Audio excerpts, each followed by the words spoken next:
যদি পররাষ্ট্রমন্ত্রী, স্বরাষ্ট্রমন্ত্রী পুশিন বন্ধ করতে না পারে, সীমান্ত হত্যা বন্ধ করতে না পারে, নাগরিকদের নিরাপত্তা না দিতে পারে, সীমান্তের নাগরিকদের উপর অত্যাচার বন্ধ করতে না পারে, তাহলে নাকে খত দিয়ে তাদের পদত্যাগ করা উচিত। আর যদি তারা সসম্মানে পদত্যাগ না করায়, তাহলে তোমাকে টেনে হিচড়ে আমরা বাংলার মাটিতে পদত্যাগ করাবো। নতুন করে যখন আমরা স্বপ্ন দেখেছিলাম মুজিববাদী বয়ান থেকে বের হয়ে বাংলাদেশের একটি স্বপ্ন নিয়ে ইসলাম এবং সার্বভৌমত্বের আহ্বান নিয়ে আমরা সামনে এগিয়ে যাব, তখনই আমরা দেখতে পেলাম যার বাপ বলেছিল উই রিবল, তারই সন্তান মুজিববাদের পথ ধরে মোদের কাছে আবার নজরানা দেওয়ার চেষ্টা করতেছে।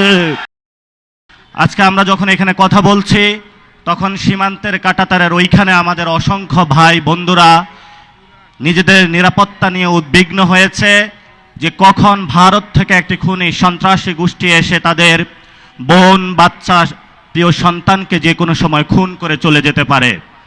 ইতিমধ্যে বিভিন্ন জায়গায় বক্তব্য হয়েছে। আমাদের যিনি ভারতের কমিশনার থেকে শুরু করে বাংলাদেশের রাষ্ট্রদূত হিসাবে এসেছেন, উনি বলেছেন ভারতের 160 কোটির সাথে বাংলাদেশের 20 কোটি যোগ করে দিয়েছেন।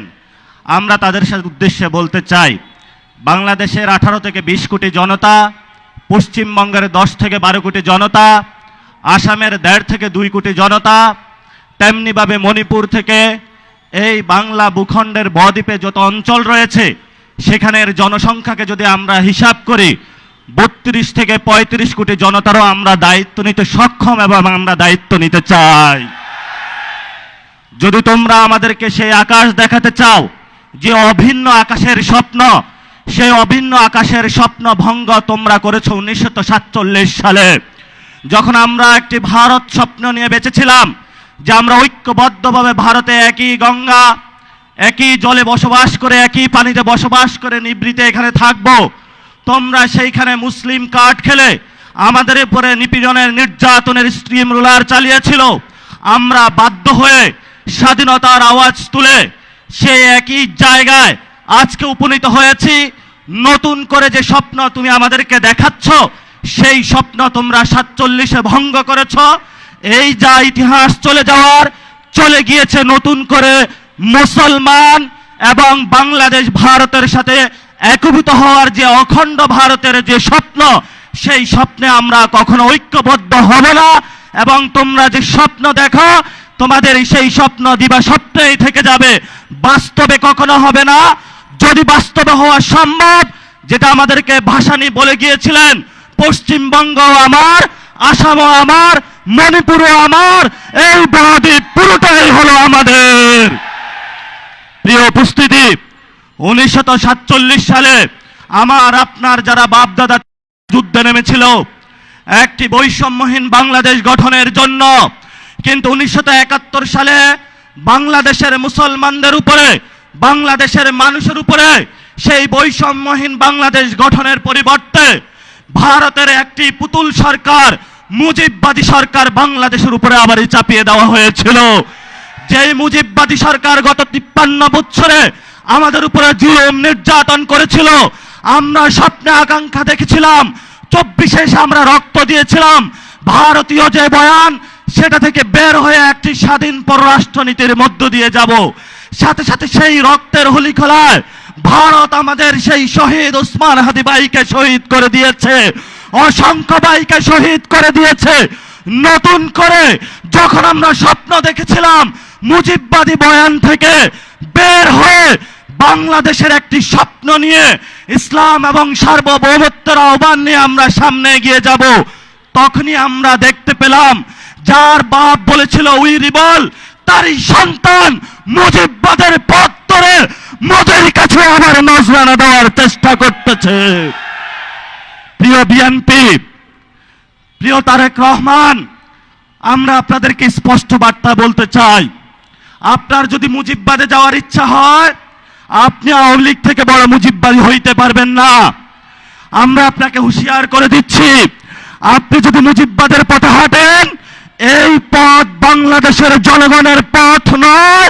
মুজিববাদী শক্তির সাথে কঠিন যুদ্ধ হবে ইনশাআল্লাহ। সেই যুদ্ধে যদি বিএনপি বা আপনারা যদি মুজিববাদের পক্ষে থাকেন, 24-এর গণ অভ্যুত্থানে যদিও আপনারা আমাদের সাথে রাজপথে ছিলেন, আমরা সেখানে আপনাদের সাথে কোনো কম্প্রোমাইজ করব না। আগামীর লড়াই আমরা সরকারকে বলবো, যদি পররাষ্ট্রমন্ত্রী স্বরাষ্ট্রমন্ত্রী পুশিন বন্ধ করতে না পারে, সীমান্ত হত্যা বন্ধ করতে না পারে, নাগরিকদের নিরাপত্তা না দিতে পারে, সীমান্তের নাগরিকদের উপর অত্যাচার বন্ধ করতে না পারে, তাহলে নাকে খত দিয়ে তাদের পদত্যাগ করা উচিত। আর যদি তারা সসম্মানে পদত্যাগ না করায়, তাহলে তোমাকে টেনে হিচড়ে আমরা বাংলার মাটিতে পদত্যাগ করাবো। লাস্ট যে কথাটা, আমাদের ফরেন মিনিস্টার জাতিসংঘে ইলেক্টেড অ্যাসেম্বলি হয়েছেন, জাতিসংঘের সভাপতি হয়েছেন, কিন্তু সীমান্তে আপনি হত্যাকাণ্ড দেখেন না, সীমান্তে আপনি পুশিন দেখেন না। আপনার চোখে শুধু সেখানে কিভাবে ভিন্ন দেশের করায়ত্তের মধ্য থেকে বাংলাদেশের সার্বভৌমত্ব জলাঞ্জলি দেওয়া যায়, সেই পথে আপনি তারেক রহমানের সাথে হাত মিলিয়েছেন। প্রিয় খলিল ভাই, এই খলিল ভাই আপনি ছিলেন না। যদি আপনি মুজিববাদের পথ হবেন, আমরা আপনাকে শায়েস্তা করার জন্য প্রস্তুত আছি। তখন কোন খলিল ভাই আমরা চিনব না, সালাউদ্দিন ভাই আপনাকেও আমরা চিনব না। প্রস্তুত হন। আমরা ছিলাম রাজু ভাস্কর্যে, শাহবাগে এসেছি, ভবিষ্যতে পুরো বাংলাদেশ একসাথে জেগে উঠবে সার্বভৌমত্ব এবং ইসলাম রক্ষার আন্দোলনে। সবাই প্রস্তুত হন। সময় শুরু হয়েছে। তাগুতের তখ্তে তাগুত পতন হবে। মোদির পুতুল সরকার বাংলাদেশে পতন হবে। শিলংয়ের সেই ঘেটুপুত্র সালাউদ্দিনের পতন হবে। আমেরিকার পুতুল পুত্র সেই ফরেন মিনিস্টার খলিলের পতন হবে। এদের পরে যারা মুজিববাদের নব্যদূষর, তাদের বাংলাদেশের পতন হবে ইনশাআল্লাহ। সবাইকে আহ্বান জানিয়ে সময় বেশি নেওয়ার জন্য দুঃখ প্রকাশ করে আমার বক্তব্য শেষ করছি। আসসালামু আলাইকুম ওয়া রাহমাতুল্লাহ।